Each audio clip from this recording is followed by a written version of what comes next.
오늘은 창세기 18장 말씀을 묵상하겠습니다.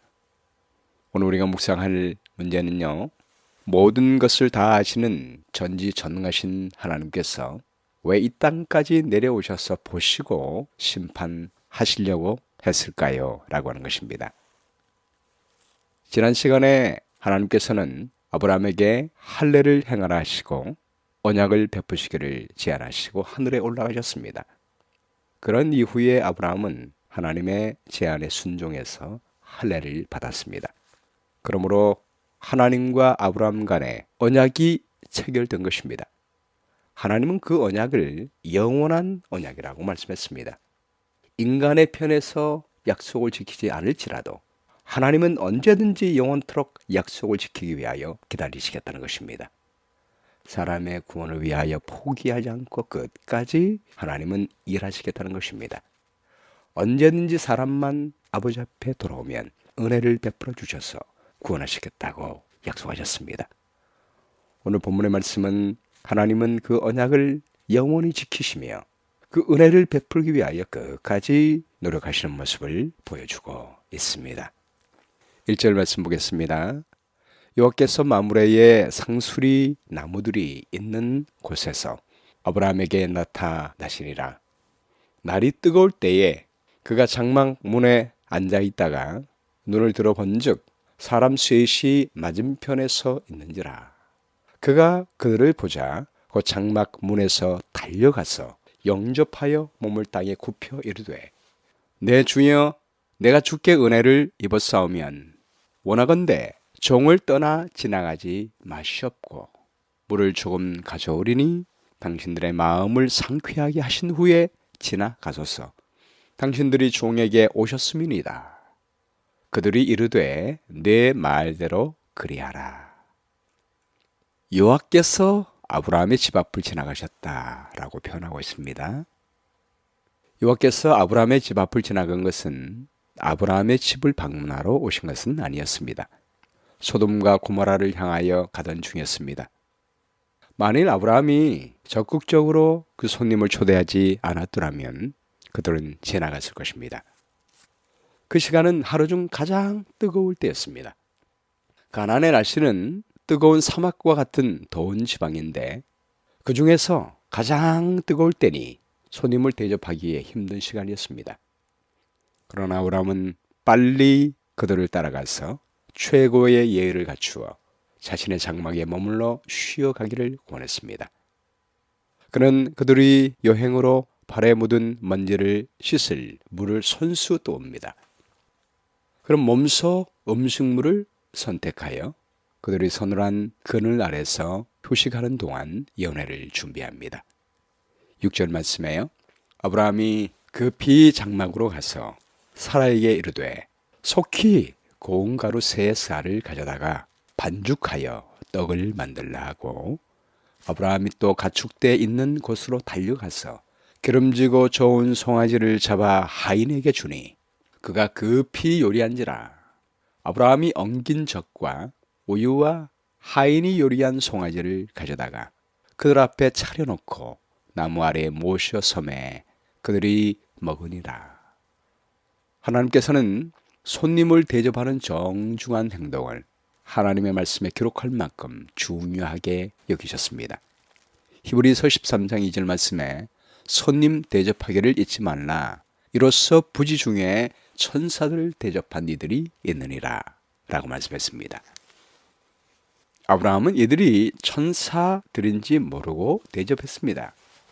평소에 하던 대로 자기의 편리함보다는 이웃의 유익을 구하던 습관대로 했을 뿐입니다.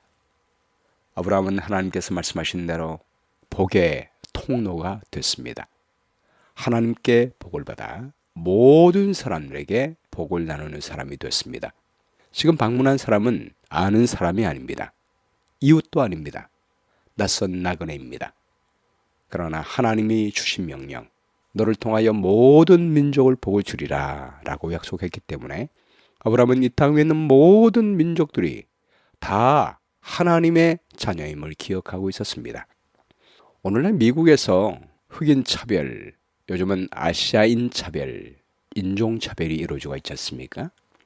참 안타까운 것은 그렇게 차별하는 사람들이 그리스도인들이라는 사실입니다. 목회자 아들, 전통적으로 하나님을 믿는 사람들이 그런 인종차별이 더 심한 모습을 봅니다. 오늘날 기독교회가 본질을 잃어버리고 있는 모습을 보는 것입니다. 오늘 아브라함의 이야기를 통해서 하나님께서 중요하게 여기시는 것이 무엇인지를 보여주고 있습니다. 9절 말씀 보겠습니다. 그들이 아브라함에게 이르되 내 아내 사라가 어디 있느냐? 대답하되 장막에 있나이다.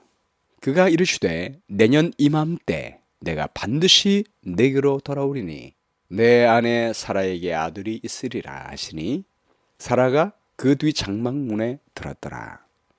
아브라함과 사라는 나이가 많아 늙었고 사라에게는 여성의 생리가 끊어졌는지라. 사라가 속으로 웃고 이르되 내가 노쇠하였고 내 주인도 늙었으니 내게 무슨 즐거움이 있으리요.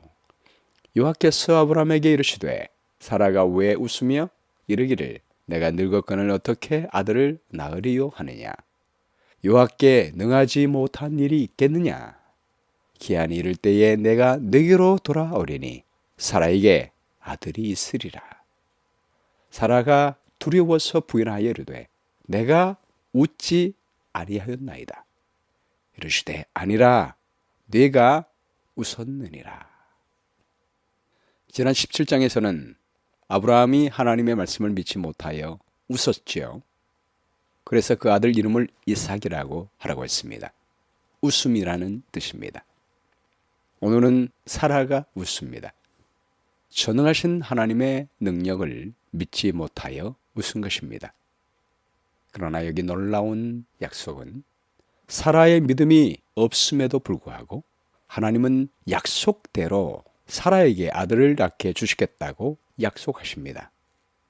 왜 그렇겠습니까? 하나님께서 영원한 언약을 세우셨기 때문입니다. 그리고 아브라함이 그 영원한 언약에 반응해서 할례를 받았기 때문입니다. 하나님은 영원한 언약을 세우시고 우리의 부족한 믿음과 상관없이 약속하신 것은 반드시 지키십니다. 아브라함은 그 약속에 응하여 할례를 다 받았습니다. 그러므로 약속의 조건이 이루어지게 된 것입니다. 여러분, 우리가 하나님이 약속하신 약속을 신뢰하고 순종하면 하나님은 영원히 그 언약을 우리에게 지키시게 될 것입니다. 16절 말씀에요. 그 사람들이 거기서 일어나서 소돔으로 향하고 아브라함은 그들을 전송하러 함께 나가니라. 여호와께서 이르시되 내가 하려는 것을 아브라함에게 숨기겠느냐. 아브라함은 강대한 나라가 되고 천하 만민은 그로 말미암아 복을 받게 될 것이 아니냐. 내가 그로 그 자식과 권속에게 명하여 여호와의 도를 지켜 공의와 정의를 행하게 하려고 그를 택하였나니 그는 나 여호와가 아브라함에 대하여 말한 일을 이루려 함이니라. 하나님은 어떤 중요한 일을 하실 때 그 종 선지자에게 먼저 말씀하시고 일을 행하십니다. 특히 당신의 공의와 정의를 행하는 사람에게 당신의 공의로우심을 나타내시기 위하여 먼저 알려주시는 것입니다. 20절 말씀에요. 여호와께서 또 이르시되 소돔과 고모라에 대한 부르짖음이 크고 그 죄악이 심히 무거우니 내가 이제 내려가서 그 모든 행한 것이 과연 내게 들리는 부르짖음과 같은지 그렇지 않은지 내가 보고 알려 하노라. 우리 전지하신 하나님은 하늘에 계셔도 소돔과 고모라에 행한 일을 다 아실 텐데 왜 이 땅에까지 방문하셔서 아브라함에게 설명까지 해주시고 멸망받을 성을 직접 방문해서 확인하려고 하실까요? 빛을 전한 사람들 상권 116쪽에 이렇게 설명합니다. 하나님께서는 소돔의 죄악의 정도를 잘 아셨으나 당신께서 처리하시는 일의 공의가 이해될 수 있도록 사람의 방법대로 당신 자신을 나타내셨다. 범법자들에게 심판을 내리기 전에 그분께서는 친히 가셔서 그들의 행위를 심사하고자 하셨으며 만일 그들이 아직도 하나님의 자비의 한계를 넘지 않았으면 그분께서는 회개할 기회를 허락하실 것이었다. 여기 하나님께서 아브라함에게 직접 알리시고 또 직접 소돔과 고모라를 방문하시는 목적 두 가지를 말씀하고 계시죠. 첫 번째는 사람들이 공의를 이해하게 하기 위하여 그렇게 하신다고 말씀하십니다. 하나님은 모든 것을 다 아십니다. 그러나 사람은 모르고 있습니다. 공의의 하나님은 심판을 독단적으로 하기를 원하지 않습니다. 하나님은 이미 모든 것을 다 아십니다. 하나님의 심판에는 실수함이 없습니다. 그러나 피조물들이 이해하지 못할 수가 있습니다. 하나님이 누군가를 심판할 때 사람이 보기에는 그것이 성급하거나 정의를 무시하거나 부당하다고 생각할 수 있습니다. 그리하여 하나님은 심판마저도 공정하고 사랑으로 한다는 사실을 알려주기 위함입니다. 모든 피조물들이 다 납득할 수 있도록 기회를 주시고 공의와 정의에 대해 이해를 한 후에 모두가 인정할 만한 심판을 내리시는 것입니다. 그리고 더 중요한 이유가 있습니다. 아직도 하나님의 자비의 한계를 넘지 않았으면 회개할 기회를 허락하시기 위함입니다. 하나님은 노하기를 더디하시고 사람을 아끼시는 분이십니다. 소돔과 고모라가 멸망받을 만한 죄악으로 차고 넘칠지라도 결코 의인을 죄인과 함께 멸망하지 않으십니다. 한 명의 의인이라도 있으면 그 사람을 구원하기 위하여 찾고 찾으시는 하나님이십니다. 악인일지라도 멸망받는 것을 기뻐하지 않으시고 구원하시기 위해 노력하시는 분이시다 라는 사실을 알게 하기를 원하시는 것입니다. 22절 말씀에요. 그 사람들이 거기서 떠나 소돔으로 향하여 가고 아브라함은 여호와 앞에 그대로 섰더니 두 천사만 소돔과 고모라를 향해 보내시고 여호와께서는 아브라함에게 남아서 설명해 주시기 위하여 남아 있습니다. 그 이유가 무엇입니까? 죄인을 향한 하나님의 마음을 나타내시고 우리도 그런 하나님의 마음을 갖게 하기 위함입니다. 아브라함이 가까이 나가 이르되 주께서 의인을 악인과 함께 멸하려 하시나이까? 그 성 중에 의인 50명이 있을지라도 주께서 그것을 멸하시고 그 50의인을 위하여 용서하지 아니하시리까? 주께서 이같이 하사 의인을 악인과 함께 죽이심은 부당하오니 의인과 악인을 같이 하심도 부당하니이다. 세상을 심판하신 이가 정의를 행하실 것이 아니니까. 아브라함은 하나님의 정의에 대해서 질문을 던지고 있습니다.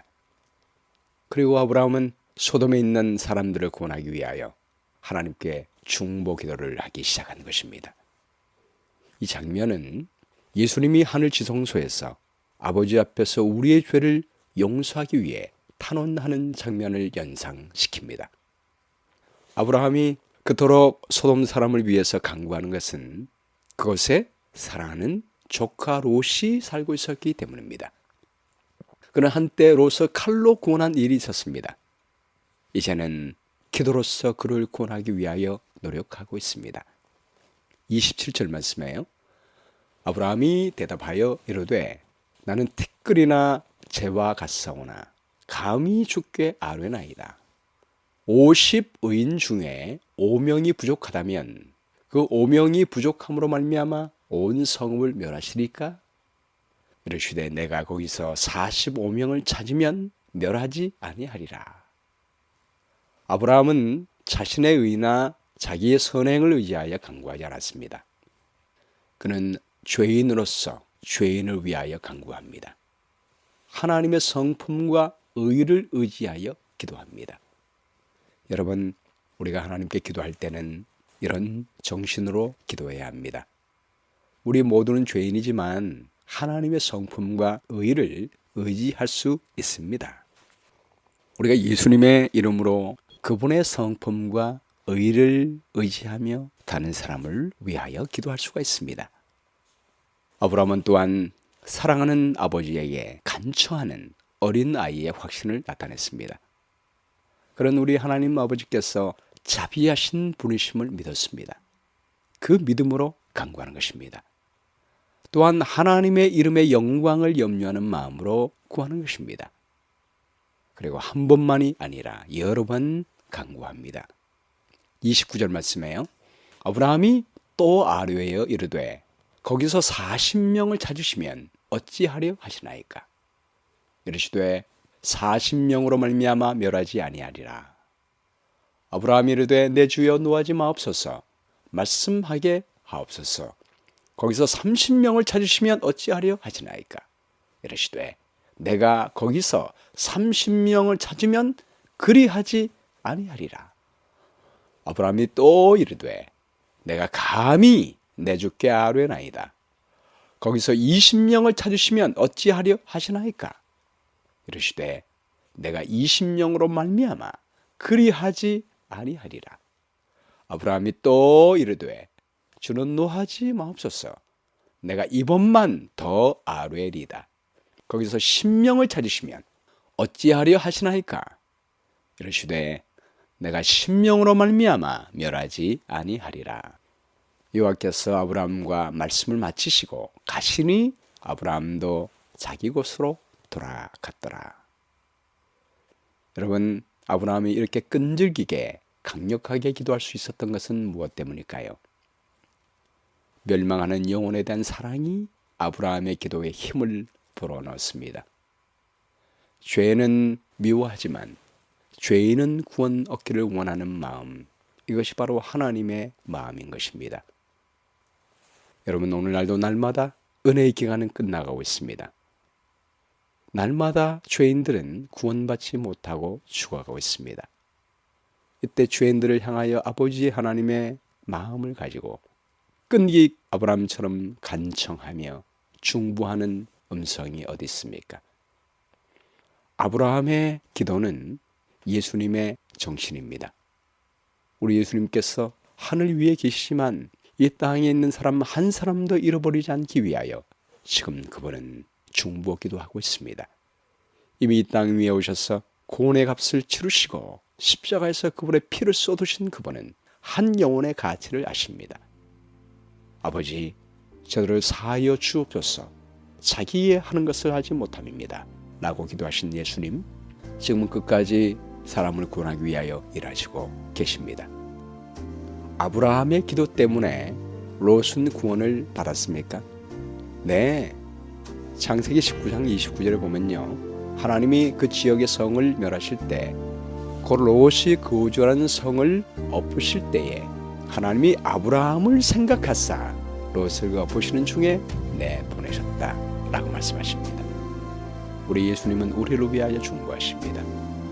이럴 때 우리를 통하여 사람들을 구원하기를 원하십니다. 오늘도 우리의 간절한 기도로 구원받을 사람은 누구이겠습니까?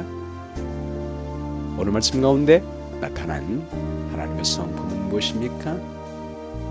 끝까지 죄인을 구원하기 위하여 은혜 주시는 자비의 하나님, 한번 영원한 언약을 세우시면 반드시 지키시는 하나님이십니다. 용기를 주는 약속은 하나님은 영원한 언약을 우리에게 세우셨고 십자가의 죽으심으로 하나님의 약속은 반드시 지키십니다. 우리 죄인들만 언제든지 아버지 앞에 돌아오면 우리는 구원을 얻을 수가 있습니다. 주님은 지금도 그 언약의 피를 가지시고 우리를 향하여 기도하십니다. 우리만 기도하며 사람들을 초청하여 죄인들을 돌이킨다면 모든 사람들은 구원을 얻게 될 것입니다. 실천할 내용은 아직 이 은혜의 기간에 우리가 다른 사람들을 위하여 간절히 기도하며 직접 찾아가서 방문하여 복음을 전함으로 하나님께 돌이켜서 구원받게 하는 날이 되었으면 좋겠습니다. 기억할 말씀은 창세기 18장 32절입니다. 아브라함이 또 이르되 주는 노하지 마옵소서. 내가 이번만 더 아뢰리다. 거기서 10명을 찾으시면 어찌하려 하시나이까. 이르시되 내가 10명으로 말미암아 멸하지 아니하리라. 기도하겠습니다. 아버지, 영원한 언약을 세우시고 그 언약을 따라 십자가에서 우리 죄악을 갚아주심으로 누구든지 주님을 믿는 사람은 멸망치 않고 영생을 얻게 하겠다는 귀한 언약을 세워주셨사오니 감사합니다. 지금도 하늘 위에서 우리를 위하여 중보하시며 한 명이라도 더 구원하기 위하여 애쓰시는 아버지의 마음을 알게 도와주셔서 감사합니다. 주님, 아브라함에게 그 마음을 불어넣어 주셨듯이 저희 마음속에도 그 사랑 불어넣어 주시옵시고 저희들도 한 명의 영혼이라도 더 구원하기 위하여 영혼들을 위하여 간절히 기도하게 도와주시고 직접 찾아가서 복음을 증거함으로 말미암아 돌이켜서 구원받게 하는 귀한 일이 있을 수 있도록 도와주시기를 간절히 바라오며 예수님의 귀하신 이름으로 기도합니다. 아멘.